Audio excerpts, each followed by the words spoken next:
Fear is an enemy. The letter he was afraid to open. The letter arrived on a Monday morning, slipped under the door like it knew it didn't belong.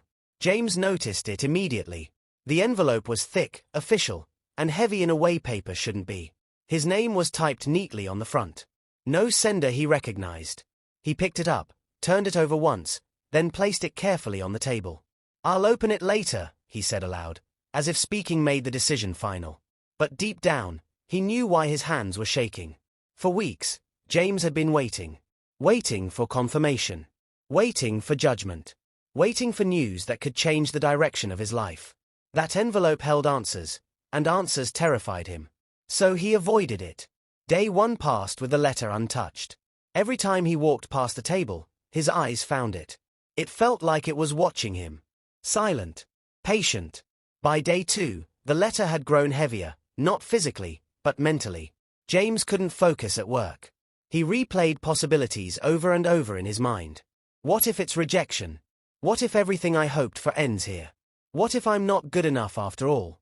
Fear is creative like that. It fills silence with worst-case scenarios. By day three, the unopened letter was controlling his life. Sleep became restless. Meals lost taste. Even small decisions felt overwhelming. He realized something unsettling. The letter hadn't ruined his peace. Avoiding it had. On the fourth morning, James sat alone at the table, staring at the envelope like it was an enemy. His heart pounded. His palms were damp. "I'm tired," he whispered. Tired of imagining. Tired of running. Tired of being held hostage by something he hadn't even faced. Slowly, deliberately, he opened the letter. The words hit hard. It wasn't the outcome he wanted. The answer was no. The opportunity he had prayed for, worked toward, and envisioned was gone. For a moment, he just sat there. Then something unexpected happened. The fear dissolved. Not the pain, but the fear. His chest loosened. His breathing steadied. The storm inside him calmed. Reality, though disappointing, was clear. And clarity brought relief.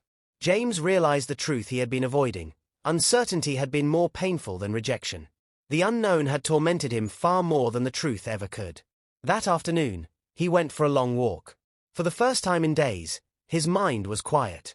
He wasn't imagining anymore. He wasn't guessing. He knew where he stood. And that gave him power. He thought back to how many letters he had refused to open in life. Not envelopes, but moments. Conversations he avoided. Decisions he postponed. Truths he pretended weren't urgent. He saw how fear had disguised itself as patience, caution, and waiting for the right time. But waiting had only kept him stuck. From that day, James changed the way he faced life. He didn't stop feeling afraid, but he stopped letting fear decide. He made the difficult call. He had the uncomfortable conversation. He chose honesty over delay. Some outcomes were painful.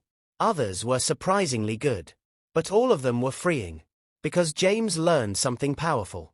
Fear grows in silence. Peace grows in truth. And sometimes, the bravest thing you will ever do is not winning, not succeeding, not escaping, but opening the letter anyway.